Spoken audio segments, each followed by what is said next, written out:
अस्सलाम वालेकुम।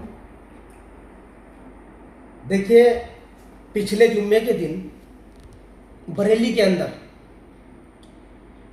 जुम्मे की नमाज के बाद कुछ मुस्लिम भाइयों ने मिलकर एक प्रोटेस्ट किया। यह एक रैली मोहम्मद के नाम पर निकाली। हुआ क्या, उसके बाद पुलिस ने लाठीचार्ज कर दिया। वो तमाम लोग आज जेल के अंदर हैं। जो मस्जिद से निकल रहे थे, कुछ प्रोटेस्ट में शामिल थे या नहीं थे, वो सब काफ़ी लोग जेल के अंदर हैं, उन पर मुकदमे हो गए। तो मैं ये मानता हूं कि इस तरह के प्रोटेस्ट करने की हमें जरूरत नहीं है। पुलिस प्रशासन जिस प्रोटेस्ट को चाहे 2 मिनट में खत्म कर सकता है, ये मेरा मानना है। अगर कोई प्रोटेस्ट या कोई रैली करनी है तो उसमें हमें शासन की परमिशन लेनी चाहिए। अगर शासन परमिशन दे तो करनी है, नहीं तो नहीं करनी है। किसी धार्मिक या किसी मौलाना की गलत बयानबाजी के सुनकर हमें कोई प्रोटेस्ट या रैली नहीं करनी। कोई नेता इसी कमरे बैठकर और हम रोड पर निकल आए। देखिए, मोहम्मद हमारे नबी पाक सल्लल्लाहु अलैहि वसल्लम क्या थे कि उन पर कूड़ा फेंक दिया गया और वो कूड़ा झाड़कर आगे निकल गए। वो थे मोहम्मद, वो थे मोहम्मद। हमें मोहम्मद के लिए मोहम्मद की राह पे चलना है, रोड पर नहीं चलना।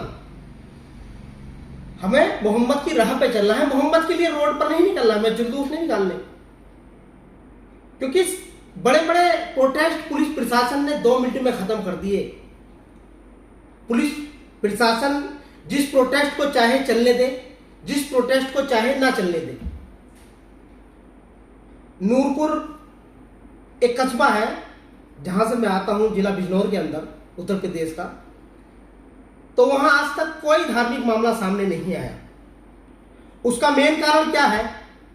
उसका मेन कारण यही है कि पूर्व चेयरमैन रहे हाजी इरशाद अली, उन्होंने आज तक या किसी भी धार्मिक व्यक्ति ने नूरपुर के अंदर कोई गलत बयानबाजी नहीं दी। तो वहां कोई प्रोटेस्ट, कोई आंदोलन या इस तरह का कोई मामला सांप्रदायिक मेरे सामने नहीं आया।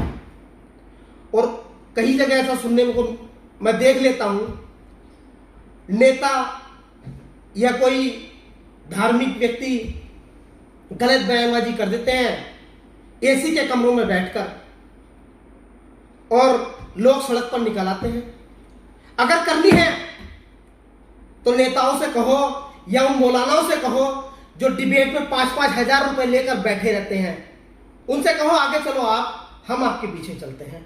चलो, कितना प्रोटेस्ट करना है, कितनी रैली करनी है, हम चलते हैं आपके साथ। मगर एसी के कमरे में बैठकर वो बयान दे देते हैं और हमारे मुस्लिम भाई जिन्हें शिक्षा का अभाव है वो रोड पर आ जाते हैं। और उसका रिएक्शन का पता क्या होता है?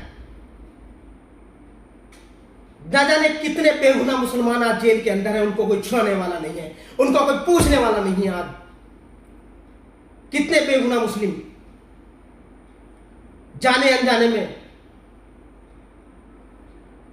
कोई छोटे मोटे प्रोटेस्ट, कोई गलत बयानबाजी कर दी तो अंदर है। क्यों? क्योंकि हमें इसलिए जरूरत नहीं को प्रोटेस्ट करने की, हम पॉलिटिकली कमजोर हैं। और इस बात को हम मानते क्यों नहीं है? हमें यह बात समझ में कब आएगी कि हम पॉलिटिकल कमजोर हैं, हमारा राजनीति में कोई वजूद नहीं है। यह बात हमें माननी होगी और यह बात हमें समझनी होगी। और उस बरेली प्रोटेस्ट का रिएक्शन क्या हुआ? तमाम लोग जो प्रोटेस्ट में शामिल थे, वो भी जो नहीं थे, उनको मुकदमे हो गए, आज जेल के अंदर है। अरे पूछे उस मां से, पूछिए जिसका बेटा जुम्मे की नमाज पढ़ने गया और अभी तक घर वापस नहीं आया, और उसको घर, और पूछिए उस औरत से जिसका शौहर जुम्मे की नमाज पढ़ने आया और अभी तक घर वापस नहीं गया। क्या चाहते हैं आप कि इस तरह मुसलमान जेलों में सड़ते रहें? अगर करना है मोहम्मद के नाम पर कुछ, तो अच्छे स्कूल बनवाइए, अच्छे अस्पताल बनवाइए। और मोहम्मद के नाम पर कुछ करना है तो मोहम्मद की राह पर चलिए, अपनी मस्जिदें भर दीजिए। खाली पड़ी है मस्जिदें। अरे मैं मानता हूं हर दिन दिल में इसके मोहब्बत नहीं,